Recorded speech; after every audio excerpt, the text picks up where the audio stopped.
Welcome back to Bars and Barbells. I'm Sam, this is Phil, and today we are doing Frankie Valli and the Four Seasons, Big Girls Don't Cry. What do you think? Is that true? Big girls don't cry? No. No? No. All right, then. We have the verdict, guys. We don't even need to do the reaction here. We already know big girls. Everybody needs a good cry once in a while.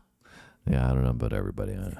I try not to have a good cry myself. But anyways, let's not even go there. Let's get into what we're doing today, and that is Frankie Valli and the Four Seasons. And we did one song from them, December 1963, which was awesome. So good. So good. And they crushed that one. And on the heels of that one, in the comments, you were saying we had to come back to this one. And Sam has some familiarity with this one, and that's why we're doing this one, because I don't and Sam does. And would you like to elaborate on why that might be? This song is featured in one of my favorite movies, Dirty Dancing. Yeah. And I think you guys have been hanging out with us for a while, have heard Sam say before that she was a fan of Dirty Dancing. Maybe on one of the videos that we did where we did the Grease song with Olivia Newton-John and John Yeah, Travolta. we've done a couple stuff that I think we also did. When we did Unchained Melody, we were talking about how one of the brothers, right. like he did a song for the final dance in Dirty Dancing. Right. And yeah, the whole So thing. if you'd been around for a while, you'd heard Sam say that. And that's why some of those comments were saying Sam might recognize Big Girls Don't Cry. And as soon as it was up on the list to do today, she was like, I know that one. And To be fair, I don't think I know the whole song. It's one of those situations where they like feature it in a movie and they play like, you know, maybe a third of the song and that's it. So don't worry, that's not coming to our house if you can hear that siren. It's just echoing into our den here. But anyways, so this is gonna be the first time for me. I love the first one that we did. It was really, really fantastic. You guys were saying this is one of their big hits, but I think another one was Sherry. So if you guys want us to check out Sherry on the next one, let us know in the comments down below. We always appreciate your insights, as they were great on the last one as well. If you enjoy this video, make sure you hit the like button. If you want to add this song to your playlist, it's always going to be in the description. If you want to find the original video, you can always find that in the description as well. Anything else you want to add, Sam, before we get going? No, I'm excited. Let's do it. All right, let's go, guys. Frankie Valli, the Four Seasons, Big Girls Don't Cry.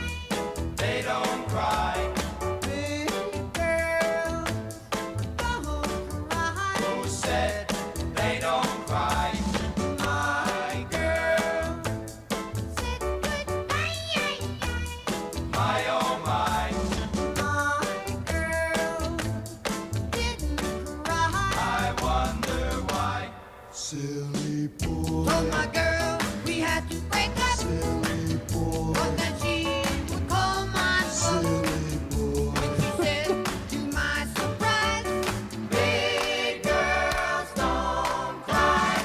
Big girls don't cry. They don't cry. Wow. Big girls don't cry. Who said they don't cry?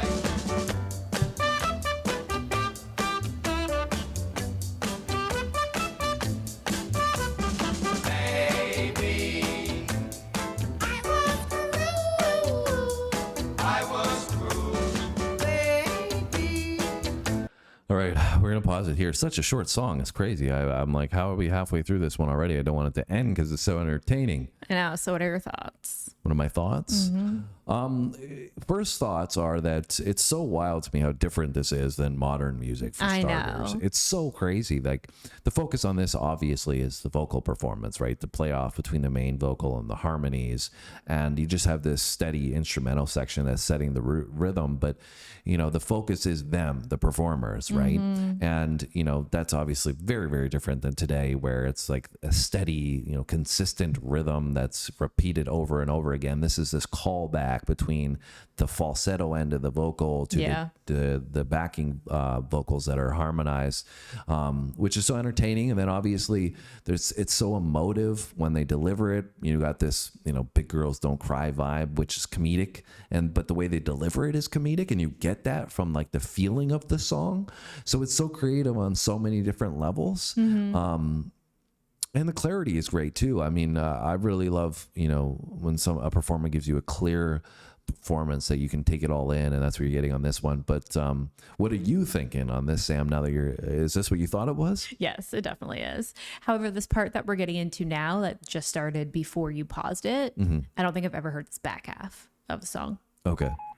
So now it's new territory for me. Right.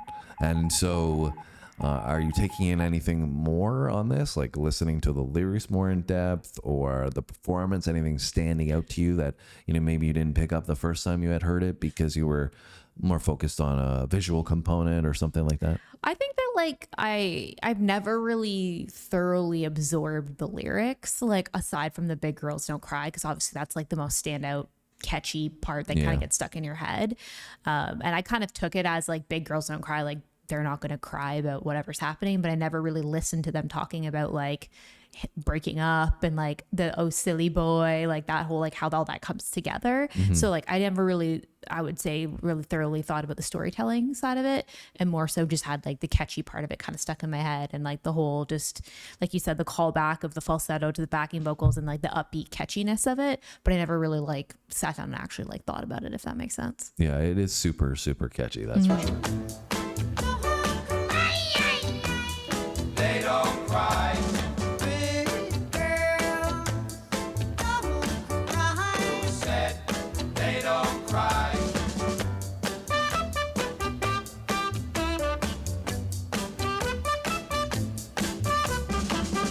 Maybe I was cruel. Baby, I'm a fool. I'm such a fool. Silly girl. Shame on you, your mama said. Silly girl. Shame on you, you cried in bed. Silly girl. Shame on you, you told a lie. Big girls do cry. Big girls. There's your It's like answer, you out Sam. there. They don't cry. Big girls don't cry. That's just an alibi. Big girls don't cry. Big girls don't cry. Big girls don't cry. Big girls don't cry. Big girls don't cry. Well, big girls don't cry, or do they? It was just an alibi. It's crazy to me listening to it in full. When you deep dive into it, it sounds like it's a choir. There sounds like there's so many vocals coming Yeah, through. but it's just four of them. Yeah, and they just do such a great job at the inflections that they use. I mean, that cry, yeah. I'm not even gonna try to emulate it, but That's like my favorite part of the song. it's so crazy because again, this is from the early 60s, 60 years later. I've never heard somebody do an inflection like that. You know what I'm saying? Where they do it almost in a comedic and in a tone that would normally sound bad, but they do it in a perfect way that makes it sound perfect for the song. Yeah, it really does. It's so unique, right? And I love that when you have creative uniqueness in a song, it's going to stand out, and that's why I feel like this stands out so much. Yeah, and like you said, just so different than anything you'd ever hear Even today. very, very different than the other Frankie Valli and the Four Seasons song that we did. Yeah, right? it is very different. I mean, they still had a lot of harmonies and stuff like that in it, but yeah, oh yeah, for sure. But this is like just a completely different sound to me. I mean, this sounds like the 60s or even maybe the 50s to me. yeah, The like other late one, 50s. yeah, the other one was because I think we were reading that this crossed over to the R&B charts and it went number 1 on the R&B charts as well. But if I remember, I feel like the last one that we did, I thought that was more R&B than what I would. I felt like that was more. But I think that's maybe what our perspective on R&B is. Yeah, fair. Right. So anyways, very, very cool that they have so many different lanes that they can get it into. And now I want to see what Sherry is all about. Yeah, so do I. I think for me, because I've only ever heard this in the setting of the movie, it's hard for me to like visualize it as anything other than like the setting in the movie. You know what I mean? Yeah. Which was like, you haven't seen the movie, right? We talked about this before. I don't think so. No. So yeah, they're set at like this like country club and they're all dancing and stuff like Where do that. people watch these movies? Like, What do you mean? I don't know. I just never, I mean, I feel like so many times we have these conversations where we're like, have you seen Grease? Have you seen Dirty Dancing? Have you seen whatever? And it's like, I don't know. Maybe it's just the people I was growing up with. We were never like, let's sit down and watch Grease. You know? I mean, that's fair. I couldn't really see a group of, I guess, guys sitting around and yeah, no. I was really into sports, I guess, right? So I don't know. I guess the people, like I said, were not into artistic and like pop culture at the time. Yeah. So I was really immersed in like certain portions of culture and music and sports and stuff. But Yeah. I just never, I don't know. Like I feel like so many people know this stuff, but none of the people I knew this stuff. So I feel like the only setting I feel like it probably would have happened is if you had like a girlfriend in high school or something who like sat you down and forced you to watch this I guess stuff. also your parents, right? Your parents Yeah, might have introduced it to you when you were younger. Both of my parents are how I learned these movies, like Yeah. Grease and Dirty Dancing. My mom was like, "You're gonna watch this because it's my favorite." Yeah. Anyways, let us know how you got introduced to this kind of stuff. Yeah. And your background is always cool to read in those comments. So if you want to drop it down low, we'll be reading them later. And make sure you hit the like button if you enjoyed it. If this is not on your playlist and you want to add it, you can find it in the description. You can just click your favorite platform for streaming and it'll take you there and you can add it. Other than that, guys, you got to let us know if you want to check out Sherry with us. And if you're not subscribed, do that now. Come join us. So you can make sure you don't miss anything from us going forward.